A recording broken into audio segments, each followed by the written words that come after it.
4 de junho de 1942. Reinhard Heydrich morre em Praga, 8 dias após um ataque executado por 2 agentes tchecoslovacos, Józef Gabčík e Jan Kubis, enviados de Londres na Operação Anthropoid. Uma bomba lançada contra seu carro conversível deixou-o gravemente ferido.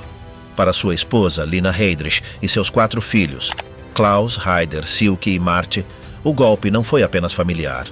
A partir daquele momento, sua estabilidade ficou vinculada a uma decisão política. Hitler garantiu que manteriam sua posição, continuariam residindo no território tcheco, confiscado de uma família judia após a ocupação, e receberiam apoio financeiro direto do Estado nazista. Um ano após o atentado, a família sofreu um segundo impacto. Klaus, o filho mais velho, morreu aos 10 anos ao ser atropelado por um caminhão próximo à propriedade.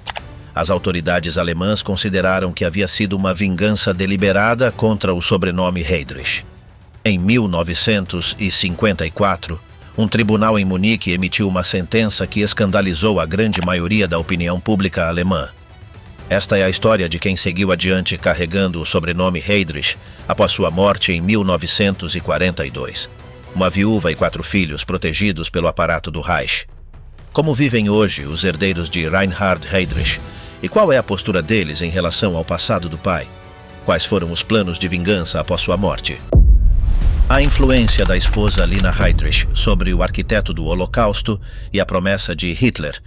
No final da década de 1930, em um clube de remo em Kiel, uma cidade portuária no norte da Alemanha, Reinhard Heydrich conheceu Lina von Osten durante um evento social organizado para a elite naval e famílias proeminentes da região.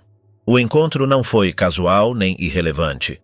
Lina, uma jovem com convicções políticas definidas e simpatias iniciais pelo movimento nacional socialista, reconheceu naquele oficial naval algo mais do que atratividade física ou ambição profissional. Viu disciplina, frieza calculada e uma disposição para o poder que se alinhava às suas próprias inclinações ideológicas.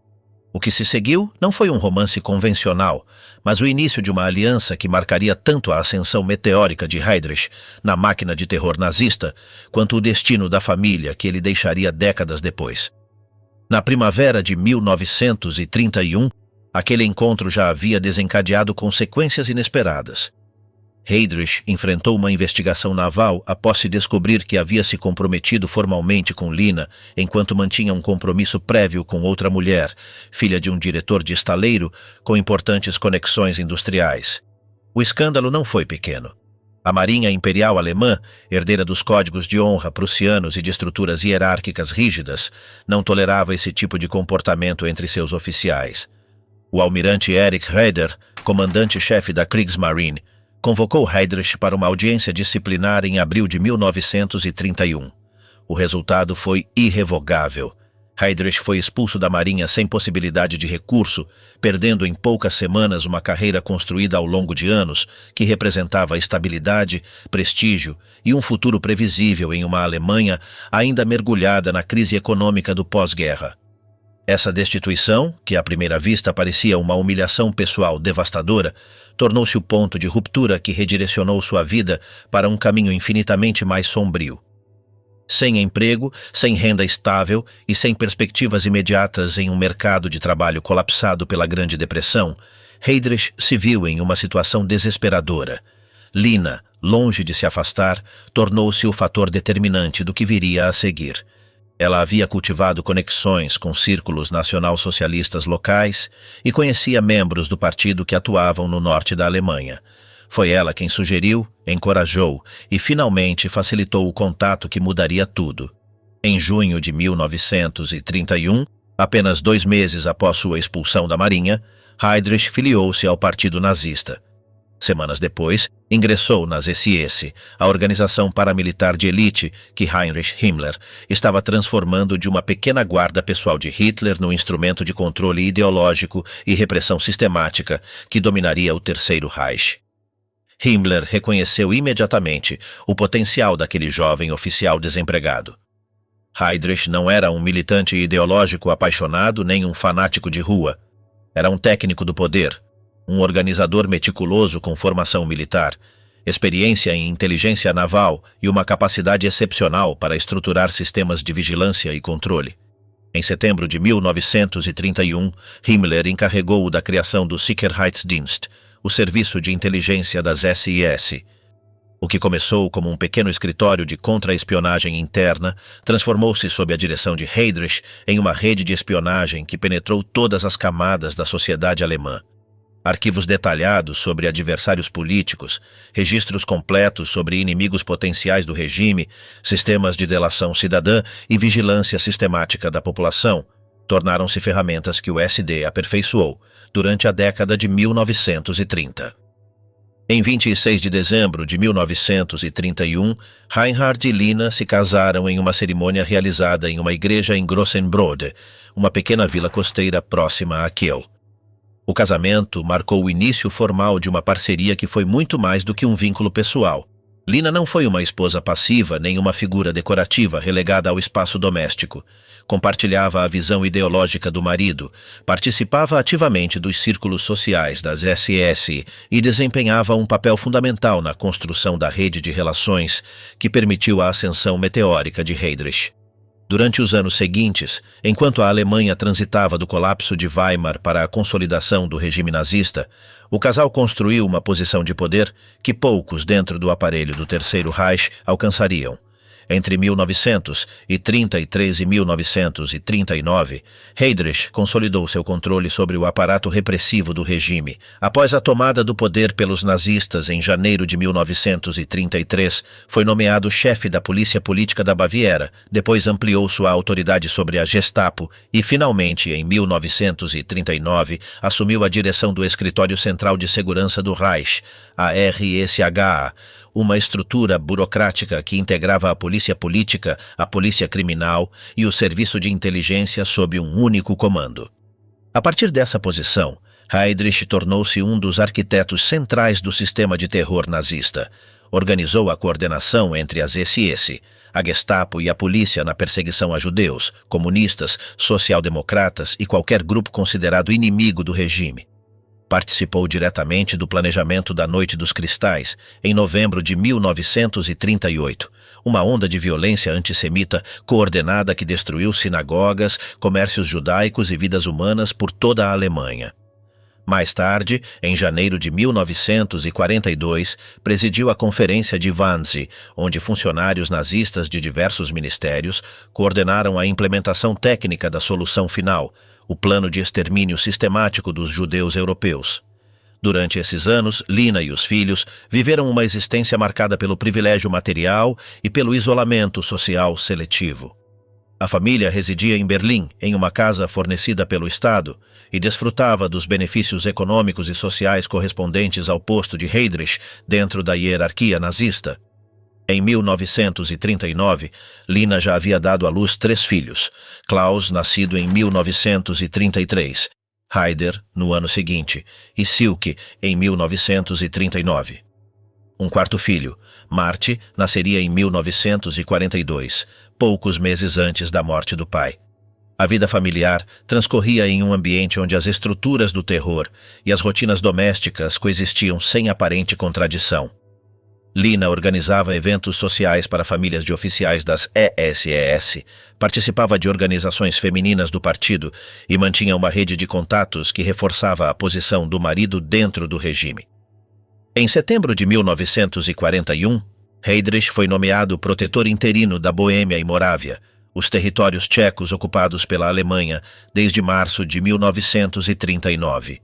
A nomeação refletia a percepção de Hitler e Himmler de que a administração anterior havia sido excessivamente indulgente e que a resistência tcheca estava crescendo.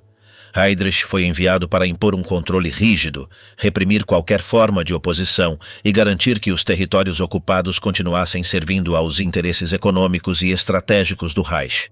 Nos meses seguintes, implementou uma política de terror seletivo combinada com concessões econômicas limitadas para setores operários leais. Executou centenas de pessoas acusadas de resistência, desmantelou redes clandestinas e fortaleceu o aparato de vigilância em Praga e em outras cidades tchecas. A família Heydrich mudou-se para uma propriedade confiscada em Panenské Brezany. conhecida em alemão como Jungfernbrechen, localizada a cerca de 20 quilômetros ao norte de Praga. A propriedade havia pertencido a uma família judia que foi despojada após a ocupação alemã. Incluía uma mansão ampla cercada por jardins, estábulos e extensos terrenos. Para Lina e as crianças, aquilo representava uma melhoria considerável em relação à vida em Berlim. A família desfrutava de uma existência isolada e privilegiada, cercada por pessoal doméstico e protegida por guardas das SS. Lina assumiu o papel de anfitriã em eventos organizados para oficiais nazistas destacados no protetorado, consolidando sua posição como figura social dentro da elite do regime nos territórios ocupados. No entanto, o controle rígido que Heydrich havia imposto na Boêmia e Morávia gerou uma reação. Em Londres, o governo tchecoslovaco no exílio, sob a direção do presidente Edvard Benes, autorizou uma operação de alto risco destinada a eliminar o protetor interino. A missão, conhecida como Operação Anthropoid, foi planejada pelo Executivo de Operações Especiais britânico em coordenação com as forças tchecoslovacas livres. Na manhã de 27 de maio de 1942, Heydrich viajava de sua residência em Panenské Brezany para seu escritório no Castelo de Praga em um carro conversível, acompanhado apenas pelo motorista. A decisão de viajar sem escolta armada e em um veículo aberto refletia uma combinação de arrogância e confiança no controle absoluto que acreditava exercer sobre o território. Essa confiança provou ser um erro fatal. Em uma curva acentuada no bairro de Holisovice, onde o veículo deveria reduzir a velocidade, os dois agentes executaram o ataque. Gabčík tentou disparar com uma metralhadora Sten, mas a arma travou. Kubis então lançou uma bomba modificada que explodiu perto do veículo, lançando estilhaços e fragmentos de metal que atingiram o lado direito de Heydrich, penetrando seu torso e alojando-se no baço e no diafragma. Heydrich sobreviveu ao impacto inicial. Saiu do carro, tentou perseguir brevemente os atacantes e, em seguida, desabou devido à perda de sangue. Foi levado ao Hospital Bulovka, em Praga, onde os médicos alemães realizaram uma cirurgia de emergência para remover os fragmentos de estilhaços e reparar os órgãos danificados. Inicialmente, parecia que se recuperaria. Nos primeiros dias após a operação, sua condição se estabilizou e recebeu visitas de Himmler e de outros altos funcionários nazistas. Contudo, desenvolveu uma infecção grave, provavelmente causada por fragmentos do material do estofamento do carro que penetraram em seu corpo junto com os estilhaços. Apesar do tratamento com sulfonamidas, os antibióticos disponíveis na época, a septicemia se espalhou rapidamente. Em 4 de junho de 1942, 8 dias após o ataque, Reinhard Heydrich morreu em Praga aos 38 anos de idade. Sua morte desencadeou uma resposta brutal e imediata do regime nazista. Hitler ordenou represálias massivas contra a população tcheca. As SS executaram sumariamente centenas de pessoas acusadas de colaborar com a resistência. Em 10 de junho de 1942, forças alemãs cercaram a vila de Lidice, onde se suspeitava falsamente que os atacantes haviam se refugiado. Todos os homens com mais de 16 anos foram fuzilados, as mulheres deportadas para campos de concentração e as crianças separadas e enviadas para instituições. A vila foi sistematicamente destruída, as estruturas demolidas e o local removido dos mapas oficiais. Dias depois, a vila de Ležák sofreu destino semelhante. As represálias se estenderam por semanas, transformando a morte de Heydrich em um ponto de inflexão na ocupação nazista da Tchecoslováquia.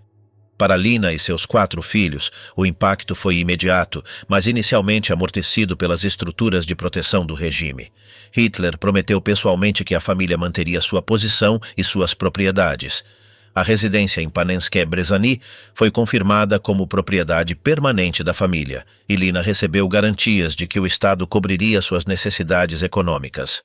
O funeral de Heydrich foi um evento massivo organizado em Berlim por todo o Estado nazista. Milhares de oficiais das SS, funcionários do partido e representantes do governo participaram. Hitler, Himmler e outros líderes pronunciaram discursos apresentando Heydrich como um mártir do Reich, um exemplo de sacrifício e dedicação ao nacional-socialismo. Lina compareceu ao funeral acompanhada de seus filhos, consolidando publicamente a imagem da viúva leal que honrava a memória do marido caído. mas aquela aparente estabilidade era frágil. O mundo que Heydrich ajudou a construir estava em guerra total, e os pilares que sustentavam a vida privilegiada de sua família começariam a se corroer à medida que o Terceiro Reich avançava para seu colapso inevitável. A vida da família Heydrich após o colapso do Reich e a tragédia do filho Klaus aos 10 anos. Entre junho de 1942 e a primavera de 1945, a vida de Lina Heydrich e de seus filhos transcorria em Panenské Brezhany, sob uma bolha de privilégio mantida artificialmente enquanto o mundo ao redor desmoronava. A propriedade incluía extensos terrenos agrícolas, jardins cuidadosamente cuidados, estábulos com cavalos e uma mansão espaçosa com múltiplos cômodos, biblioteca e salões destinados à vida social. Ali, Lina assumiu o papel de viúva de um herói caído do regime, organizando eventos para famílias de oficiais das SS destacados no protetorado e mantendo uma rede de relações que reforçava sua posição dentro da elite nazista nos territórios ocupados. A rotina familiar combinava elementos de normalidade doméstica com lembretes constantes do sistema político e repressivo que sustentava sua existência. As crianças cresciam cercadas por funcionários domésticos tchecos que trabalhavam sob supervisão alemã em um ambiente onde a língua e a cultura locais eram toleradas apenas na medida em que serviam às necessidades práticas da ocupação. Klaus, o filho mais velho, tinha 9 anos na época da morte do pai. Heider tinha 8 anos. Silke, a única filha até então, tinha apenas 3 anos quando seu pai morreu. Marty, a quarta e última filha, nasceu apenas um mês depois da morte de Heydrich, sem jamais ter conhecido o pai. Para Lina, aqueles anos representaram a continuidade da vida que havia construído ao lado de Reinhard, embora agora sem sua presença física. Manteve contato regular com Heinrich Himmler, que se tornara uma espécie de protetor institucional da família, garantindo que as promessas feitas por Hitler fossem cumpridas. As cartas trocadas entre Lina e Himmler nesse período refletem uma relação complexa, marcada por gratidão, dependência e também pela determinação de Lina em preservar o que considerava seu direito como viúva de um alto funcionário do Reich. Nessas comunicações, Lina não expressava arrependimento nem questionava o regime ou o papel desempenhado pelo marido. Pelo contrário, reforçava sua lealdade ideológica e seu compromisso com o mundo que Heydrich ajudara a construir. No entanto, as estruturas que sustentavam essa existência privilegiada começaram a se fragmentar à medida que a guerra se voltava contra a Alemanha. No final de 1943, a frente oriental havia colapsado após a derrota em Stalingrado e as forças soviéticas avançavam inexoravelmente para o oeste. Em 1944, o desembarque aliado na Normandia abriu uma segunda frente que acelerou o cerco militar ao Terceiro Reich. No protetorado da Boêmia e Morávia, a resistência tcheca, embora severamente reprimida após as represálias em Lidice e Ležáky, continuava operando na clandestinidade, sabotando infraestrutura ferroviária, atacando comboios alemães e fornecendo informações aos aliados. A ocupação alemã, que Heydrich governara com mão de ferro, começava a perder coesão à medida que os recursos militares eram desviados para as frentes de combate e o controle administrativo se deteriorava. Em outubro de 1943, a família Heydrich sofreu uma tragédia pessoal que marcou profundamente Lina. Klaus, o filho mais velho, morreu em um acidente de trânsito próximo à propriedade de Panenské Brezhany. O garoto de 10 anos circulava de bicicleta por uma estrada local quando colidiu com um caminhão de entrega. A colisão foi fatal. Klaus morreu no local do acidente.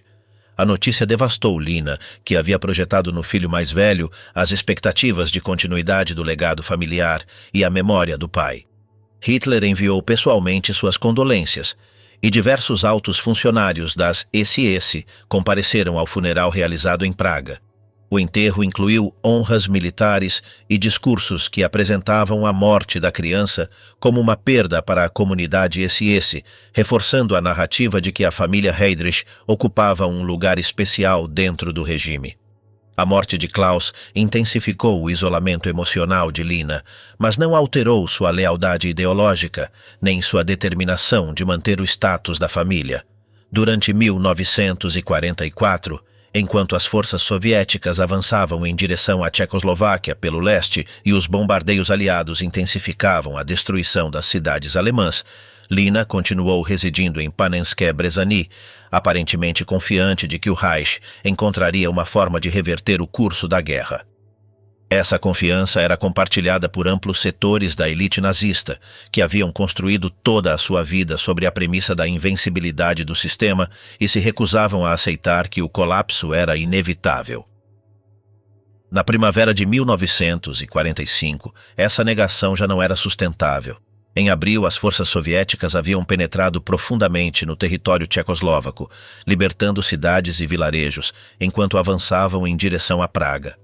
A população tcheca, que havia sofrido anos de ocupação brutal, começou a se organizar para uma insurreição que culminaria na Revolta de Praga em maio de 1945. As estruturas administrativas alemãs no protetorado colapsaram em questão de dias. Funcionários nazistas, oficiais das SS e colonos alemães que haviam ocupado propriedades confiscadas fugiram em massa para o oeste, tentando alcançar as zonas que seriam ocupadas por forças americanas ou britânicas em vez dos soviéticos. O pânico era generalizado. Colunas de refugiados alemães, misturadas com unidades militares em retirada desorganizada, congestionavam as estradas que conduziam à Baviera e à Áustria. Lina Heydrich, junto com seus 3 filhos sobreviventes, Haider, Silke e Marte, juntou-se a esse êxodo massivo. Abandonaram Panenské Brezhany, levando apenas pertences portáteis, documentos pessoais e alguns objetos de valor que pudessem ser úteis no futuro incerto que enfrentavam. A propriedade ficou para trás, destinada a ser confiscada pelas autoridades tchecoslovacas assim que o governo do país fosse restaurado. A viagem para o oeste foi caótica e perigosa. As estradas estavam congestionadas, os bombardeios aliados continuavam atacando colunas em movimento e as forças soviéticas avançavam rapidamente, capturando ou matando aqueles que não conseguiam escapar a tempo. Lina e as crianças cruzaram a fronteira para a Baviera nas últimas semanas de abril de 1945, pouco antes de a Alemanha assinar a rendição incondicional em 8 de maio.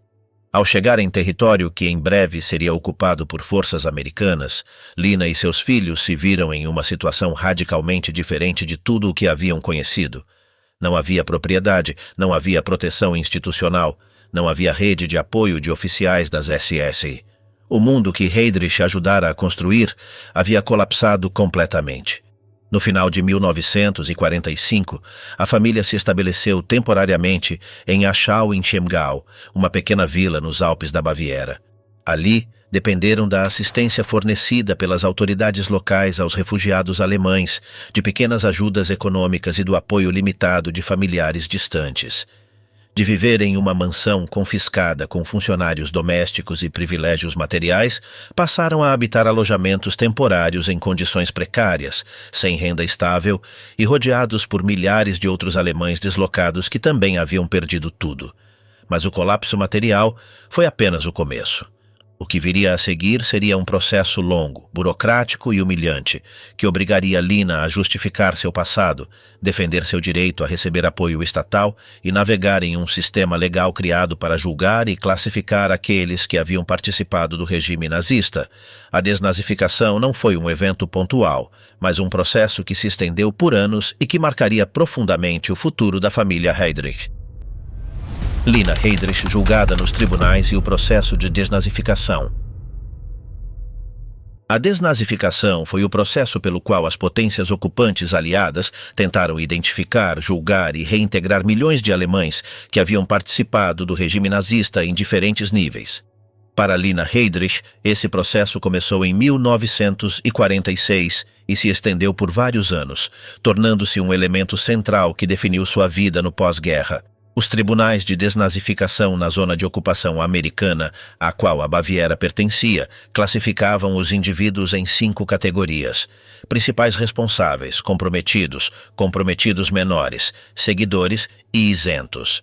A classificação determinava as sanções aplicáveis, que iam desde a proibição de exercer certas profissões, confisco de bens, multas econômicas, até penas de prisão em casos graves. Lina enfrentou suas primeiras audiências em 1946. Os investigadores examinaram seu histórico político em detalhe.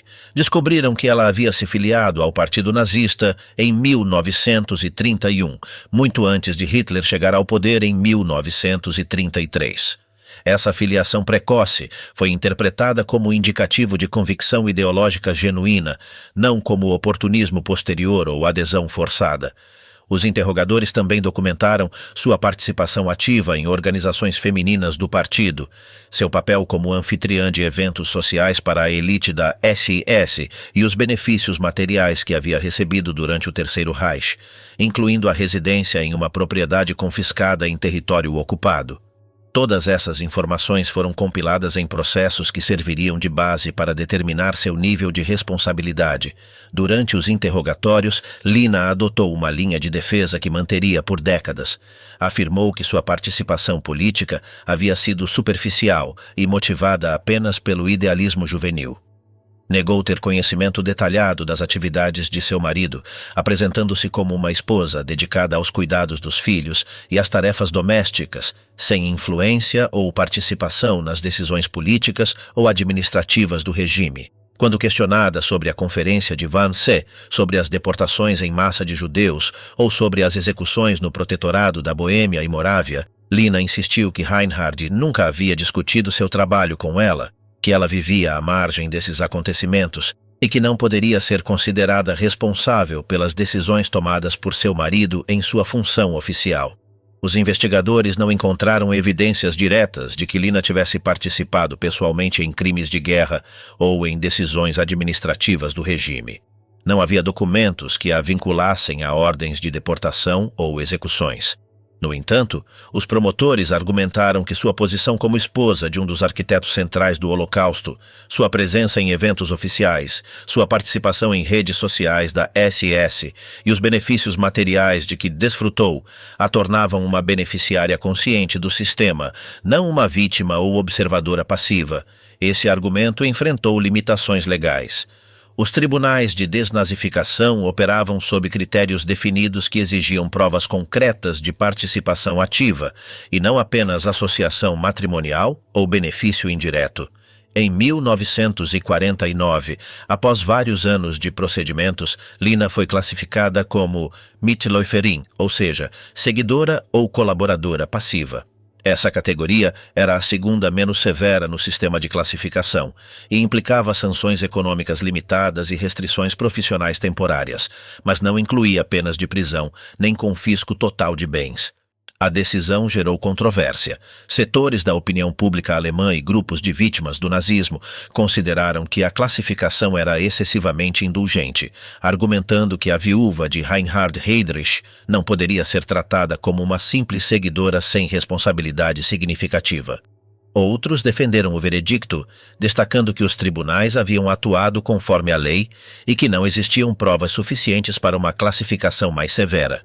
No entanto, a classificação como Mitläuferin não resolveu os problemas econômicos de Lina. Durante a segunda metade da década de 1940, ela dependia de auxílios sociais, subsídios estatais para viúvas de guerra e do apoio ocasional de familiares. Essa situação precária levou-a a iniciar, em 1948, um processo legal destinado a obter uma pensão de viuvez sob a legislação alemã, que reconhecia direitos às famílias de militares mortos em serviço. O caso apresentava uma questão jurídica complexa. Reinhard Heydrich havia ostentado o posto de SS Obergruppenführer e general de polícia, posições que não se enquadravam claramente nas categorias tradicionais das Forças Armadas alemãs. A legislação de pensões de viuvez aplicava-se a membros da Wehrmacht, Kriegsmarine e Luftwaffe, mas a relação jurídica entre a SS e as Forças Armadas regulares era ambígua. Alguns oficiais da SS haviam recebido patentes equivalentes na Wehrmacht, mas outros, incluindo Heydrich, operavam principalmente dentro das estruturas do partido e da polícia. A questão central era se Heydrich, na sua função de chefe da RSHA e protetor interino da Boêmia e Morávia, poderia ser considerado um militar em serviço ativo no momento de sua morte em 1942. Lina argumentou que seu marido havia exercido funções de segurança nacional equivalentes às militares, que havia sido atacado por agentes inimigos em uma operação de guerra e que sua morte havia sido oficialmente reconhecida pelo regime nazista como uma baixa em combate. Apresentou documentação que incluía os honores militares do funeral, as condolências de Hitler e declarações públicas de altos funcionários que haviam apresentado Heydrich como um soldado caído do Reich. Seu advogado sustentou que negar a pensão por motivos políticos ou morais constituía uma violação do princípio da legalidade, já que a lei não excluía explicitamente oficiais da SS que tivessem desempenhado funções de segurança. O processo se prolongou por anos. As audiências incluíram depoimentos de especialistas em direito militar, análises da estrutura organizacional da SS e debates sobre a natureza jurídica das funções desempenhadas por Heydrich. Os promotores argumentaram que conceder uma pensão à viúva equivalia a legitimar retrospectivamente crimes de guerra. Em 1954, o Tribunal de Munique proferiu uma decisão que causou indignação pública. Os juízes determinaram que Reinhard Heydrich, na sua função de chefe da RSHA, possuía um posto que cumpria os requisitos formais para ser considerado membro das forças de segurança do Estado alemão, equivalentes a funções militares, segundo a legislação aplicável. Portanto, Lina tinha direito a receber uma pensão de viuvez conforme a lei. A sentença enfatizou que o tribunal não estava emitindo um julgamento moral sobre Heydrich, nem sobre as ações do regime nazista, mas aplicando critérios técnicos estabelecidos na legislação vigente. A decisão desencadeou um intenso debate na imprensa alemã e em círculos políticos. Grupos de vítimas do nazismo, organizações judaicas e setores da esquerda política denunciaram a sentença como um exemplo de continuidade entre as estruturas jurídicas do Terceiro Reich e da República Federal da Alemanha. Argumentaram que os tribunais alemães estavam mais preocupados com a legalidade formal do que com a justiça histórica, permitindo que famílias de criminosos de guerra se beneficiassem de um sistema que deveria tê-las excluído categoricamente. Para Lina, a pensão representou estabilidade econômica pela primeira vez desde 1945. Com renda regular assegurada, pôde planejar um futuro menos precário para si e para os filhos. No entanto, essa estabilidade veio acompanhada de um estigma público que nunca desapareceria completamente. A ilha de Fehmarn, o refúgio secreto para antigos membros da SS. Em meados da década de 1950, a família se estabeleceu na ilha de Fehmarn, localizada no Mar Báltico, em frente à costa norte da Alemanha Ocidental. Fehmarn era um destino turístico moderado, conhecido por suas praias, tranquilidade e relativo isolamento em relação aos grandes centros urbanos alemães. Para Lina, a ilha oferecia a possibilidade de viver com certa privacidade, longe da Baviera, onde seu nome havia sido associado aos julgamentos de desnazificação, e longe de Berlim ou Praga, onde a memória de Reinhard Heydrich continuava sendo um tema politicamente explosivo. Em Fehmarn, Lina abriu uma pensão chamada Imbria, um pequeno estabelecimento de hospedagem que se tornou sua principal fonte de renda complementar à pensão de viuvez. A pensão atendia principalmente turistas alemães que visitavam a ilha durante os meses de verão, oferecendo quartos modestos, café da manhã e um ambiente familiar. Para os visitantes ocasionais, Lina era simplesmente a proprietária de um negócio local, uma viúva que havia perdido o marido durante a guerra e que tentava ganhar a vida de forma honesta. No entanto, em certos círculos, a pensão Imbria adquiriu uma reputação distinta. Tornou-se um ponto de encontro discreto para antigos membros da SS, famílias de oficiais nazistas e simpatizantes da extrema-direita, que encontravam em Lina uma figura que não havia renunciado ao seu passado ideológico. Diversos relatórios de inteligência das autoridades da Alemanha Ocidental durante as décadas de 1960 e 1970 documentaram visitas de indivíduos com históricos ligados ao regime nazista.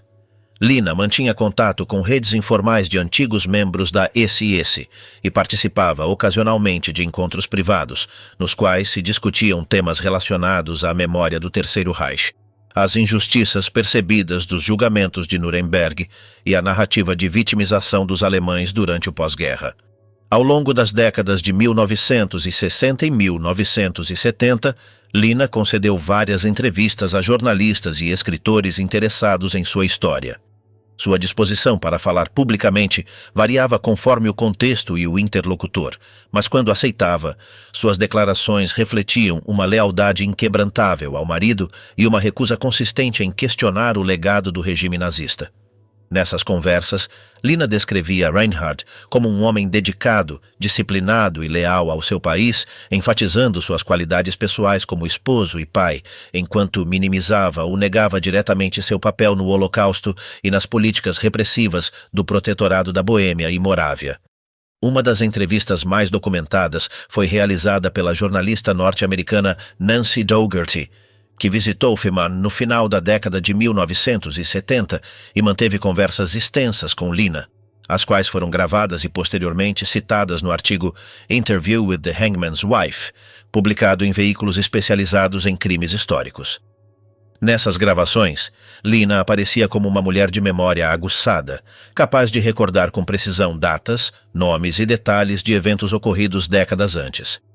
No entanto, sua narrativa continha omissões estratégicas e reinterpretações que contrariavam evidências documentais bem estabelecidas. Quando questionada sobre a Conferência de Wannsee ou sobre as execuções em massa ordenadas após o ataque contra Reinhard, Lina respondia que esses eventos haviam sido exagerados pela propaganda aliada ou que Reinhard havia agido sob ordens superiores sem responsabilidade pessoal significativa.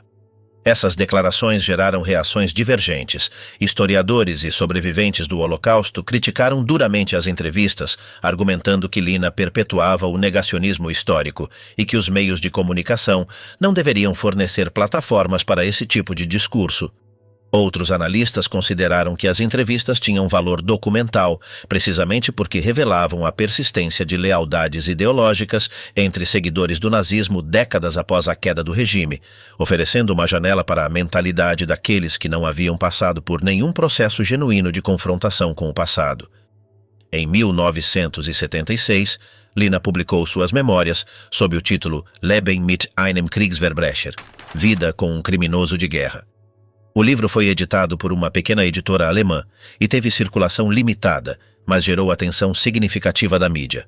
Nas memórias, Lina apresentava uma imagem de Reinhard como um funcionário dedicado, injustamente demonizado pelos aliados, como um marido amoroso e pai comprometido, e como uma vítima das circunstâncias políticas de seu tempo. O livro incluía anedotas familiares, descrições da vida cotidiana em Berlim e em Panenské Brezhany, e reflexões sobre o impacto emocional da morte de Reinhard e do colapso do Terceiro Reich. As resenhas do livro foram majoritariamente negativas. Alguns críticos foram além, argumentando que o livro não era apenas uma memória pessoal, mas uma tentativa deliberada de reabilitar a imagem de Heydrich e de semear dúvidas sobre a narrativa histórica estabelecida. No entanto, o livro também encontrou leitores simpatizantes, principalmente em círculos de extrema-direita, onde a figura de Heydrich continuava a ser objeto de admiração. Durante os anos 1980, a saúde de Lina começou a se deteriorar. Ela continuou administrando a pensão ímbria com a ajuda de familiares e funcionários, mas sua capacidade de participar ativamente da gestão do negócio diminuiu. Recebia visitas ocasionais de jornalistas, pesquisadores e, em menor escala, de antigos conhecidos dos anos do Terceiro Reich. Em 1985, aos 73 anos, Lina Heydrich faleceu em Fehmarn. Sua morte não gerou manchetes significativas na imprensa alemã ou internacional, mas foi registrada em publicações especializadas em história do nazismo e em círculos acadêmicos que acompanhavam o destino das famílias de altos funcionários nazistas. O legado de Lina continua sendo objeto de debate.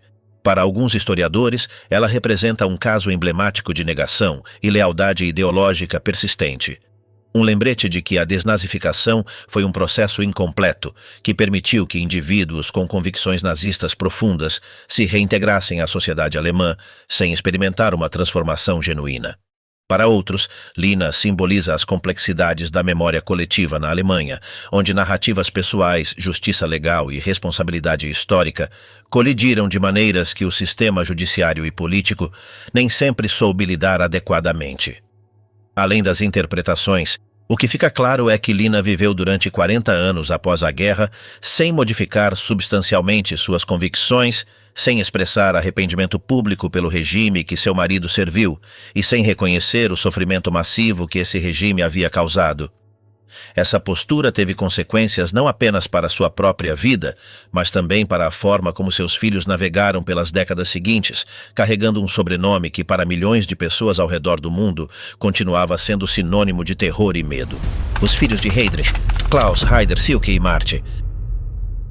Os 3 filhos sobreviventes de Reinhard Heydrich, Haider, Silke e Marte, enfrentaram o pós-guerra e as décadas seguintes de maneiras radicalmente distintas, moldados por decisões pessoais, pressões sociais e pelo peso constante de um sobrenome que não podiam mudar nem escapar.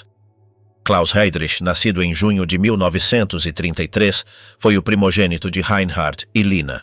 Em outubro de 1943, quando ocorreu sua morte, tinha 10 anos e havia crescido no ambiente privilegiado correspondente à família de um alto oficial da SS. Klaus passou os primeiros anos em Berlim, onde seu pai consolidava seu controle sobre a Gestapo e o SD, e posteriormente mudou-se com a família para a propriedade confiscada em Panensky Brezhny, após a nomeação de Reinhard como protetor interino da Boêmia e Morávia. Para uma criança dessa idade, a vida na propriedade representava uma existência quase idílica. Amplos terrenos para explorar, cavalos, pessoal doméstico atendendo a todas as necessidades e a sensação de segurança proporcionada pelo poder absoluto que seu pai exercia sobre o território ocupado. Em 24 de outubro de 1943, Klaus saiu de bicicleta da propriedade familiar para percorrer os caminhos rurais próximos. Uma atividade que realizava com frequência e que não gerava preocupação especial em sua mãe nem nos guardas designados à família.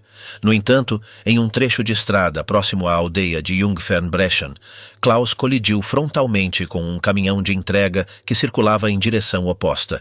As circunstâncias exatas do acidente nunca foram completamente esclarecidas. Alguns relatórios posteriores sugeriram que a criança tentou ultrapassar outro veículo e perdeu o controle da bicicleta.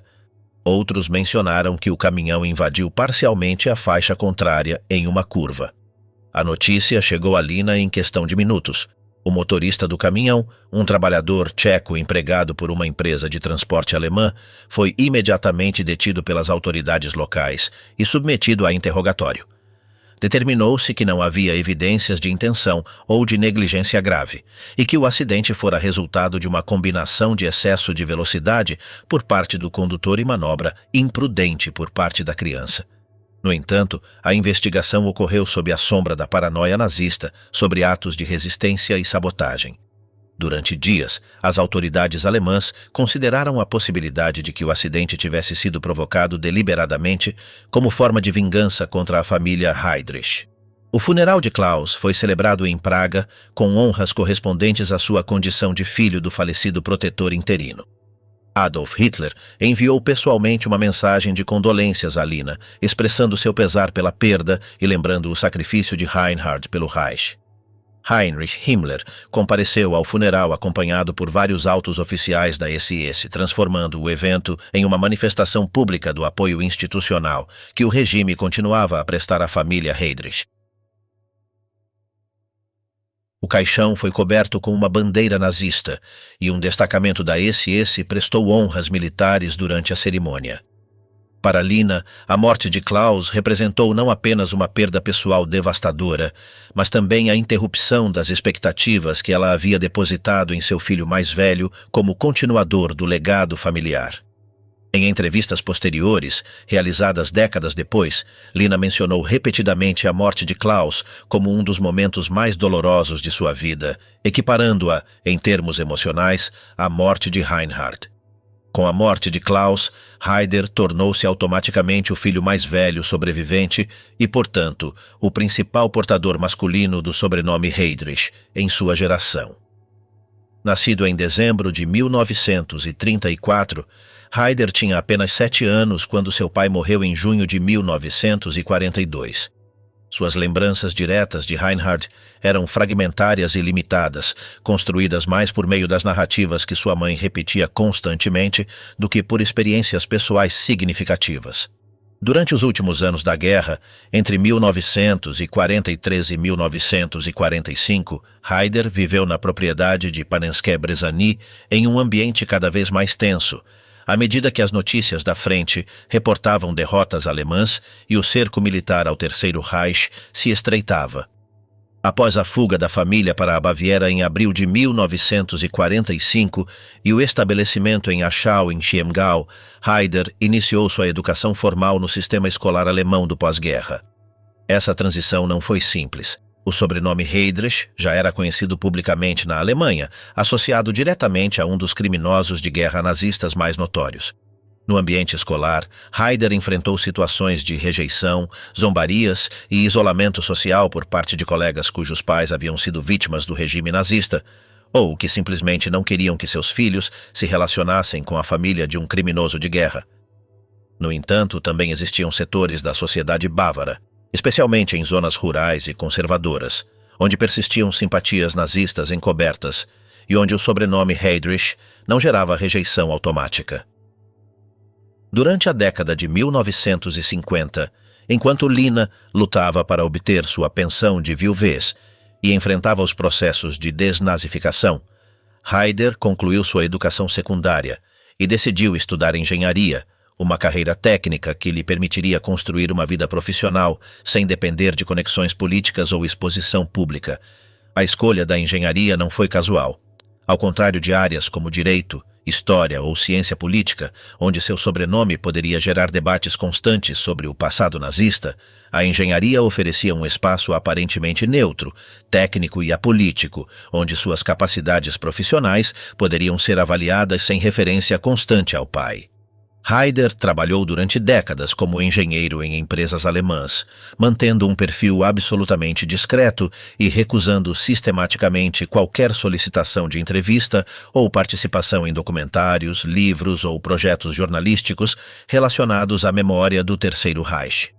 Essa estratégia de invisibilidade foi extraordinariamente eficaz.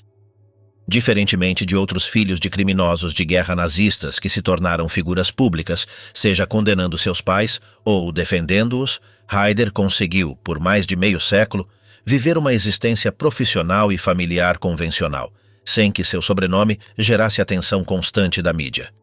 No entanto, esse silêncio público não implicava necessariamente uma postura de distanciamento em relação ao pai.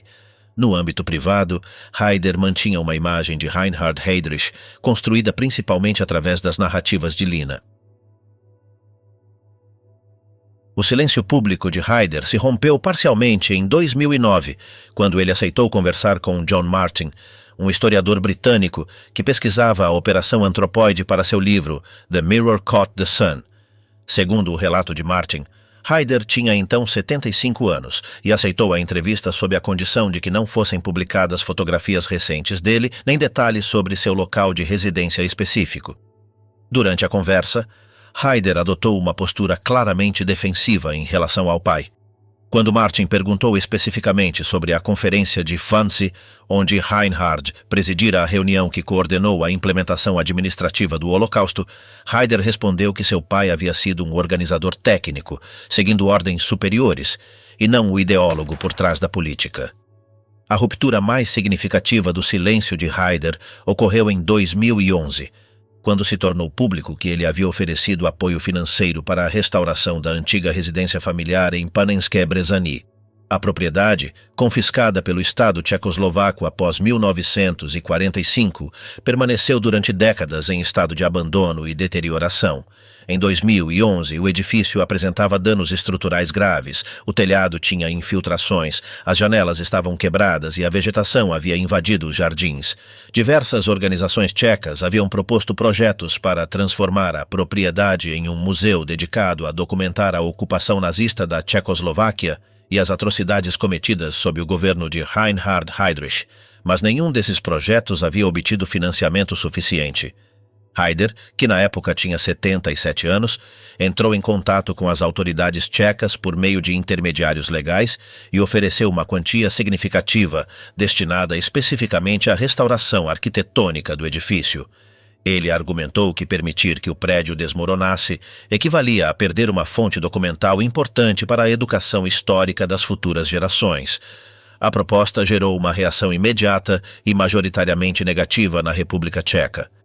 Vários comentaristas apontaram que a restauração financiada pelo filho do perpetrador poderia transformar o local em um ponto de peregrinação para neonazistas e nostálgicos do Terceiro Reich, convertendo o que deveria ser um memorial às vítimas em um monumento ao algoz.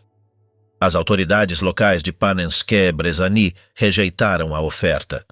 O prefeito da localidade emitiu um comunicado público afirmando que, embora a preservação do edifício fosse desejável, a participação da família Heydrich nesse processo era inaceitável do ponto de vista ético e político. Acrescentou que qualquer restauração deveria ser realizada sob controle do Estado tcheco e com fundos que não proviessem de fontes associadas ao regime nazista. Haider não fez declarações públicas extensas após a rejeição de sua oferta. Por meio de seus representantes legais, expressou decepção pela interpretação dada a um gesto que ele considerava voltado exclusivamente à preservação histórica. Após a controvérsia de 2011, Haider voltou a se afastar do escrutínio público. O caso de Silke Heydrich, a terceira filha, nascida em outubro de 1939, representa um contraste radical com o de seu irmão Haider. Silke parece ter escolhido uma estratégia de desaparecimento quase total do registro público. Alguns relatos, citados em artigos jornalísticos alemães dos anos 1990, indicam que Silke teria emigrado para os Estados Unidos em algum momento das décadas de 1960 ou 1970. Segundo essas fontes, ela teria adotado o sobrenome do marido após o casamento, rompendo assim qualquer conexão pública com o nome Heydrich. Outros relatos mencionam que ela poderia ter se estabelecido na América do Sul, onde comunidades de imigrantes alemães, alguns com passados ligados ao nazismo, se instalaram após a guerra. No entanto, nenhuma dessas afirmações foi verificada por meio de documentação oficial, registros migratórios acessíveis ou testemunhos diretos. A quase total ausência de informações sobre Silke pode ser interpretada de várias maneiras. Marthe Heydrich, a filha mais nova, nascida em julho de 1942, apenas um mês após a morte de seu pai, representa um caso distinto em relação aos irmãos. Marthe nunca conheceu Reinhard Heydrich.